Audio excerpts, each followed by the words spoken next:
Ladies and gentlemen, Mr. Richard Wilmore. Welcome to Make Your Day with Her. Over here. I hope you had a great weekend. I did. I decorated for Halloween. I cannot believe that we're at the end of October already. Halloween is this Friday. We've got a big show prepared for you, so make sure you tune in then. I mean, tune in all week, of course. Of course. Take a look at my house getting ready for Halloween this week.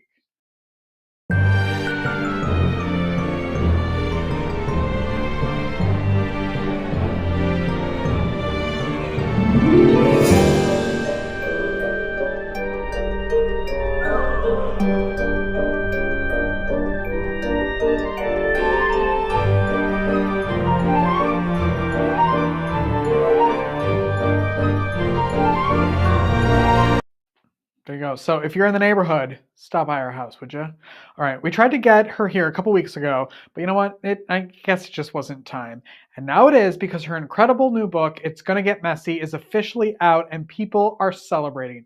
Becca Eve Young is a total champion for owning your truth and finding your path, even when everything feels like a beautiful, hot mess.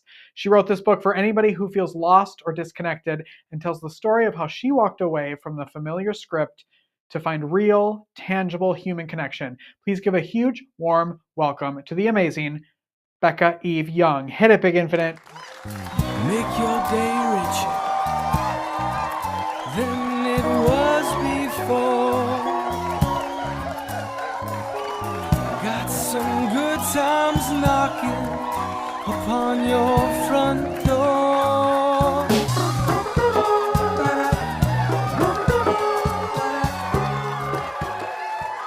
Becca, you made it. We're here. Yes! For those who, well, it's everybody watching and listening outside of our own lives, we tried to do this a couple of weeks ago, and I don't know. I don't know what happened, but you're here now. No, I'm here. It just wasn't time. It just wasn't time, Richard. It wasn't meant to be. And now it's time, because your book is out and Yes! people are celebrating. And so now you get to be here celebrating with me. So congratulations. Thank you so much. Thank you so much. It sounds surreal when you say that. Well, it's almost like it hasn't happened yet. The book is called It's Gonna Get Messy. Yes. And I love that title. And I want you to tell everybody what they're going to find in the book. Oh, man. Just a beautiful hot mess. Just a great hot mess. Relatable. Relatable.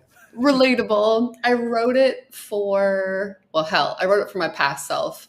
But for anybody that is feeling, so basically, lost in life, searching for more, disconnected, feeling like they're on the wrong path, and like wondering what the heck, like one of those days where you wake up and you're just like, where am I? How did I get here? And why is everything so messed up?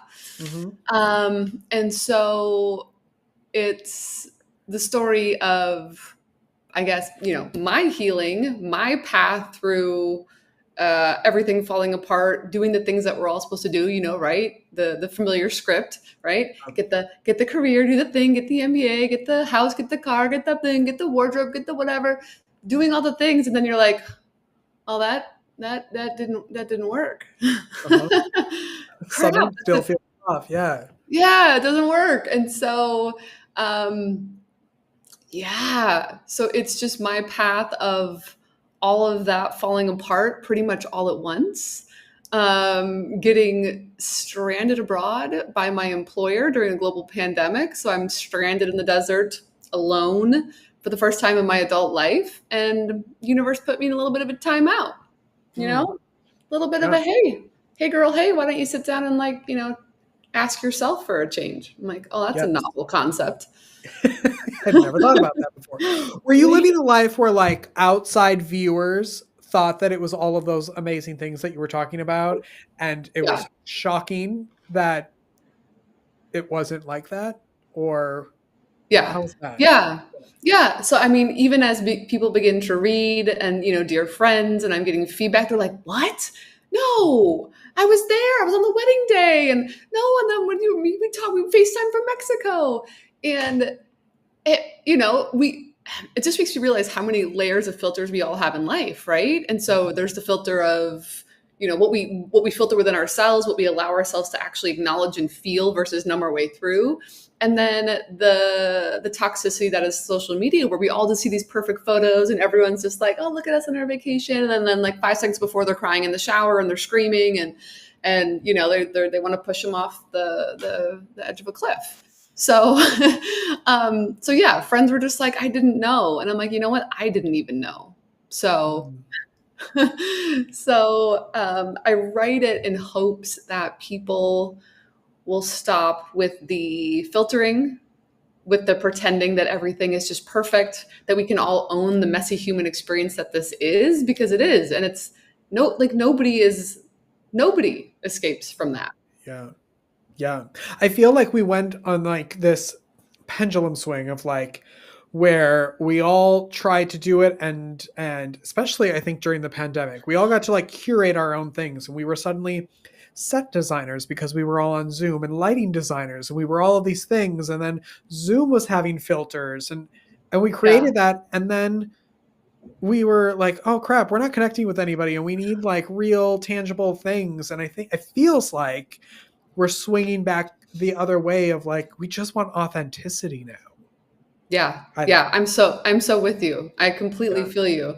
And yeah, I feel like it's good timing because I wasn't ready to be authentic with myself or other people. Like the thought of someone reading this book a year ago, I was like, oh dear God. Like even my best friends were like, I'll read it for you. And I'm like, absolutely not. Mm-hmm. And they're like, you realize that by publishing the book, there will be people that read said book. And I'm like, really? You don't say. But that's like this show. I feel like no one watches. So like we're just hanging out, like I'm doing this for us. Right. Exactly. Exactly. But that's like the magic, right? Is like showing up, being authentic, connecting with other people. You realize like human connection is a luxury good. Yeah. And the rest of it, you ain't taking with you, newsflash, if anyone didn't get that memo. None of it's this gorgeous mug is not coming with me, Unfortunately, yes. Unfortunately. Yeah. What did it feel like? Did you remove yourself from that when you're like closed, done? I don't want to look at this anymore. Go to printing. Yeah. What did that feel like to finally just be done with that piece of art? Yeah. Oh, I think I'm still processing that.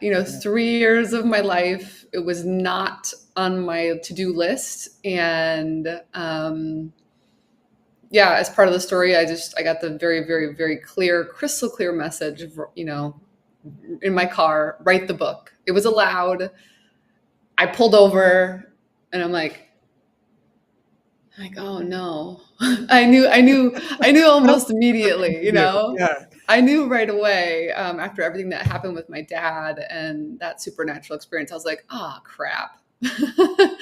And so I've spent 3 years working on it. And now that it's like, printed and in this, it's real. It is it's, something I can hand and give and share with other people.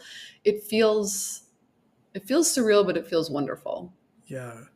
But I have I have not reread it. I don't think I can reread it because I feel like it's like me from another, it is me from a different timeline. Yeah. That's such a timestamp, right? And then the next book will be from today on. Sorry, I will edit that out so it never happens. No, I have friends who are like, oh my God, they're like, I love it. It's a page turner. I'm devouring it. Like when you're writing the next one, I was like, no, shh. Yeah. I'm like, let me be present. Yes. Let me live with this for a minute. Seriously. And then you have to talk about it every day, all day to people like me. So it never really goes away. You don't ever get to leave it alone, but I'm happy about it. It's fun though. I'm happy about it. I like it because I know every conversation that I've had has helped someone else. And that's all that I could ask for. That's the point. Yeah. Yeah. Where did the title come from? It's going to get messy. I'm always curious, like if there were other titles in the running and how you settled on It's Going to Get Messy. Right. So, okay. I don't know. What are your policies on profanity on this show? Maybe it's a no-go. There's a guy in the booth who does the beeper.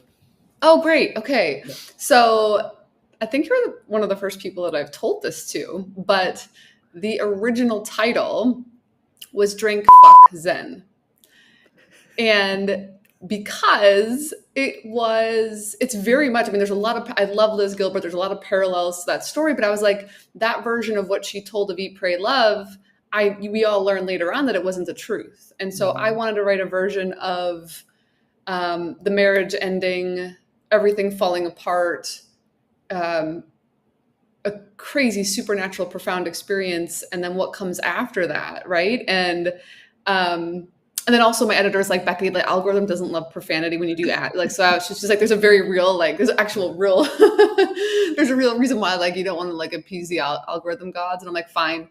And also I felt like it was a little bit of a ripoff on her. So I really sat with it and I'm like, okay, what are we all so afraid to share? And what are we all so afraid to show? And it's the mess. And we think that mess makes us bad, but it is absolutely an innate part of who we are. And by saying that messy is bad, we're literally not allowing ourselves to be in this human experience. And so I'm like, it's going to get messy because I'm like, because it does, it gets real messy. And that's what felt like, I think I had like 40 titles. I'm like, I'm like, you can just feel it, right? You can just feel it right here in your intuition. I'm like, that's it. That's it. That's it. 'Cause that's the thing we're all afraid to embrace. And that's the thing that's keeping us from I feel from our authentic selves is hiding that mess, which is what the magic is the mess. Well, it's like, death. Like there are no other options. Like right. So why not just talk about it and make it a thing, and not make it a thing? It doesn't have to be a thing. It can just be part of it. And then we're all messy and then it's probably more fun. It's way more fun. Then we stop the pretending and the play and the acting. And then all that stuff all those emotions that get stuck right in your body that causes all the things that make us ill, and the body keeps the score. We all know that by now. And so it's like, all that, you can just start living for who you are authentically versus this whole fake script thing that we're all doing. Yeah, that's so true. Put the script down and do the monologue, girl. Like what? No, Does it make you ever want to show up to things like this or in public? Like, because I would go right to like, well, I'm wearing the clothes I want to wear. I don't care what I like. I want to just completely be messy. If I don't want to shower, I don't put makeup on, but like, do you ever feel like that too? Or is that like kind of separate? What a great question. So I don't, as a writer, I obviously love the written word, and me showing up, I don't always love it. Although I'm at a point now where I've done it enough that I feel very comfortable. But on social media, there's such an ick factor because you can feel when someone is inauthentic. You can feel when it's somebody in a studio with someone doing her hair that they paid $1,000 for the day, that they say, oh, I'm a world renowned coach and I'm going to make you 6 figures by tomorrow. It's like, oh, you just want to vomit, Mm-hmm. And so as I've been showing up more on Instagram, not in the written word, but showing up, yeah, it's like literally I wake up, I have not brushed my hair. There is no makeup. Although I don't really wear much makeup since kind of unplugging from the whole corporate thing and, becoming a writer, artist, surf bum in Mexico. But I don't even, it's hard for me to even like do the lighting, do the hair and like, hi, all coiffed. I'm not really... I'm trying to find balance there. Yeah. Yeah. Cause there's even on stuff like this, like it's part performance, right? Like if we were really talking, I probably wouldn't be screaming like I am. If we were just like hanging out in my kitchen, like there's a performance to it, but also you have to have that balance, like you said, of being yourself, but also giving a little effort, I suppose. Effort maybe is the word. Yeah. Right. Because whether we know it or not, we're all conditioned to like look at someone and judge them in 2 seconds, right? Like, oh, they're not put together. Oh, she doesn't have a perfect curl blowout of her hair, so she must not know what she's talking about. Mm-hmm. So there's that little subconscious thing that happens too. So it's like, yeah. I do feel like social media is going back that way. It is going back that way of when we just put a snap up, there was no filter, there was no nothing, and you're like, and somewhere along the line, our human ego got involved. Yeah, that'll happen. Who would you say that the book is for? Like, who should be reading the book? Oh, man. I mean, it's a story of me as a woman, doing all the things, the marriage, the da da da da, and realizing I was ignoring my intuition all along, and it was, going back through it all and how those whispers came up. So, and then found myself in that messy middle. And I would say anybody going through that time, where you're questioning, okay, you've had a few laps around the block and you're like, okay, this is my career's feeling off. My marriage might be misaligned. Like this, like all this stuff is not feeling right. And I don't know what to do about it. And I don't know where to look. It's for that person. So, maybe most I feel of like us. when you're, when you're in those situations, it also feels like, how come everybody else has their shit together and I don't? Yeah. And then you realize that they don't. Yeah. Yes. And then I was you just realize saying that they that don't. happens to me every day here. The camera doesn't work or something doesn't work. And I'm like, everybody else makes podcasts every day and they do it just fine. And then I'm like, oh, I bet they don't. I just don't know it. Yeah. Right. Yeah. You don't see the blooper reel. You don't see the Yeah. tech issues. Like we don't see any of that. And Yeah. so I'm so stoked. This is the era of like, not in like an egoistic way, airing your laundry, but like I'm sharing my truth so that I can help you find yours. Like I love that's that. it. Yeah.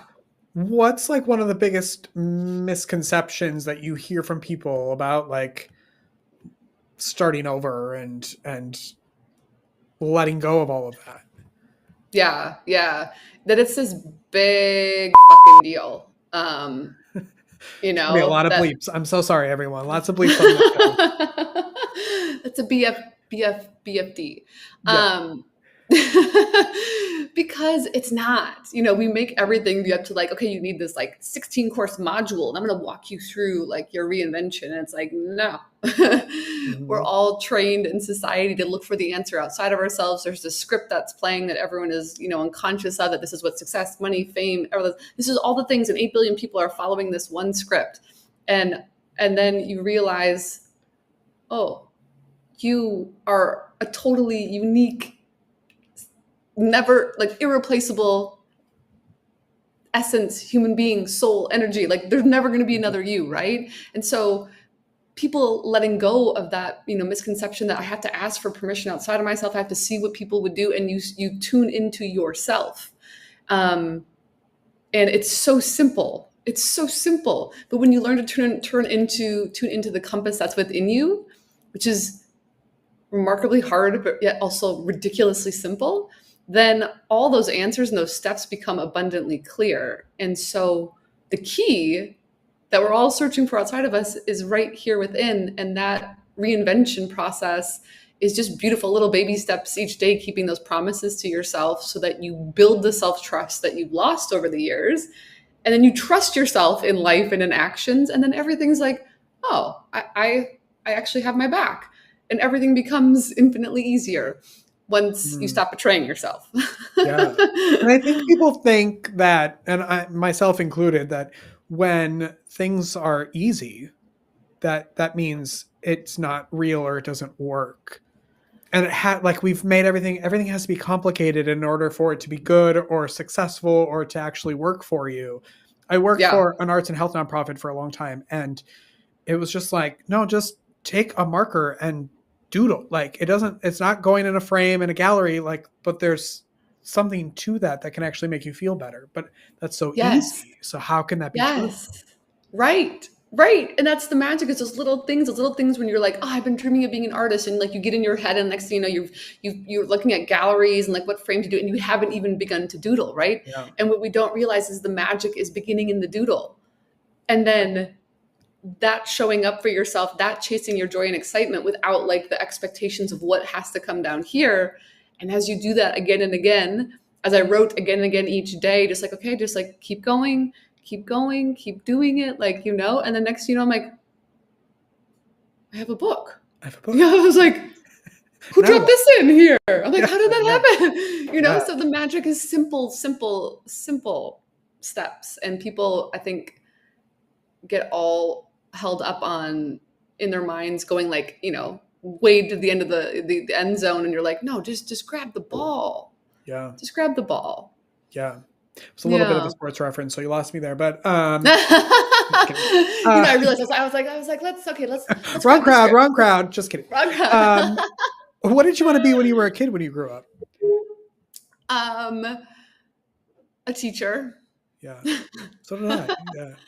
Yeah, I wanted to be a Mhm. teacher. I remember very specifically in third grade. I'm like, wow, this person gets up and they like just share what they know and they help other people. And I was just so impressed by that. And I honestly forgot about that along the way. And just, recently in years of like reflecting back and really thinking about what my intuition was and going through old journals and things like that, I was like, there you are. Mm, You wanted to be a teacher too? yeah. And now you kind of get to. Yeah. Yeah. You're Yeah. writing the what's it called? The book that people are learning from. So that's awesome. Yeah. Yeah. Yeah. Yeah. What do you Oh, love most about your life right now? that it's so authentically mine Yeah. that how I spend my days, who I choose to bring into my energy, what I chase or don't chase isn't based on anyone else's, what I'm not worried about what anyone else is thinking outside of me. It's just like what brings me joy. And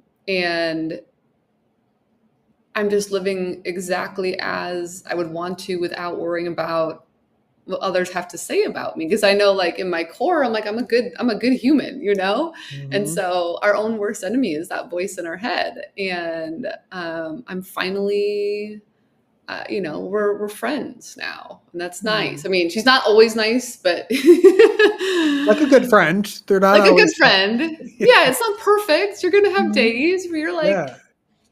Mhm. but I don't know no, if I want to be yeah. friends with her anymore, but yes. Yeah. Right. Yeah. Yeah, yeah. I I love just that. feel like I'm done pretending, and I'm done living for anyone else's vision of what this existence is supposed to be but mine. And I also love that I'm tapped into a higher knowing that I was not connected to before, that also makes this possible, Wow. Yeah. Yes. Yeah. What is like one tool that people can use to start navigating this? Yeah. So it's simple. Of course. Shocker, shocker. And I love how everyone like tries to reinvent something else, like come up with the next twist on something. But for me, and everyone I talk to, it's coming back to yourself. And the best way that I know how to do that is meditation. Yeah. It's 5 to 10 minutes a day and sitting with yourself and turning everything off. And by the way, meditation is messy, because we think it's all Zen. No, it's Yeah. not. Yeah. It's not Zen at all. And so it's just meditation, because that's the first key to unlocking, getting comfortable and being able to tune into your own intuition. And we're so programmed to look outside of ourselves. So that's the first step. And then once you're able to like practice sitting with yourself, hearing your own voice, hearing your own intuition, then you can start to do a body scan. And then you can start to actually tune into when this voice is speaking. And you can really clearly notice it and hear it. Where before I was I was totally deaf to that intuition. Mhm. And meditation and time with yourself, and time in nature and solitude is the best way to start to tune into that. Meditation is one of my favorite things. Yeah. I get on my acupressure mat. I put on I love it. It Ooh, makes me so happy. ooh, Yeah. ooh. Yes. Before we head out today, will you play a game with me? Yes. Okay, good. I love games. I always get nervous when I ask because none of the guests ever know I'm going to ask. And I'm waiting for that one person to be like, no, I don't like games. Thanks, though. Okay. So the name of the game is Hot Mess Express. Okay. Ooh. Mhm. And I'm going to give you categories, and you have 5 seconds to name 3 things in that category. Okay. Okay. And if you Okay. get 3 right out of 5, the entire non-existent studio audience gets a copy of your book. It's going to get messy. Okay. Oh my God. I hear No them. pressure. They're so excited. Okay. No pressure. They're clapping, and it's very exciting here in the studio. All right. Name 3 things you might cry about during a spiritual awakening. mom moments, inner child moments, bully on the playground. Done. 1 down, 2 to go. Name 3 things you'd find in a self-help starter pack. Self-care, ditching people that are bringing you down, and time with yourself. Done. 1 more. Name 3 lies society tells us about success. Duh. Can I do 12? Yeah. Bonus round. Yeah. Yeah. Okay, fine. Bonus round. That money brings you happiness, that there's one way to look beautiful, that there's one path to success, that achievement is this singularity thing, that that white picket fences are a good thing. Comparison is the thief of joy, all those things. I think that's a bonus. So that means you win 1. And then everybody in the non-existent studio audience is now getting a signed copy of the book. It's going to get messy because of the bonus round. So thank you for doing that. Oh, yeah. That was great. Thanks for coming on the show. Thank you for having me. I'm so glad that we were allowed to, It worked out. It worked out. And congratulations on the book. Oh, thank you so much. Thank you so much. Where out there can people connect with you in the world? The wide, wide world. BeccaEveYoung.com is my site for helping people get out of the corporate matrix and do their own thing. And also I'll have links to book and socials and all those good things. So love it. Thank you so much for being here. Thank you for having me. Of course, come back anytime. When that next book comes out, come back. We're gonna take a break and be right back after this. Don't go away. You know what would be better than watching this commercial? Watching your commercial. Join the party that is Make Your Day Richer TV by advertising your brand, business, or project during the show. Use us to promote what you're doing to make our viewers' day richer. Scan the QR code or visit makeyourdayricher.com/advertising to start promoting today. Welcome back, everyone. That's the show. Hey, come back tomorrow for Rocky. He's the co-owner of Pro Lift Garage Doors of Southeast Charlotte. We're going to talk all about garage doors. Yeah, I know. Types, design, and I want to know if it helps increase your home's value when you go to resell it. So we're going to talk all about that tomorrow. Have a great day, everyone. Go make your day richer. Go make somebody else's day richer. You've made mine by watching this show, and I love you for it. We'll see you tomorrow, everyone. Bye-bye.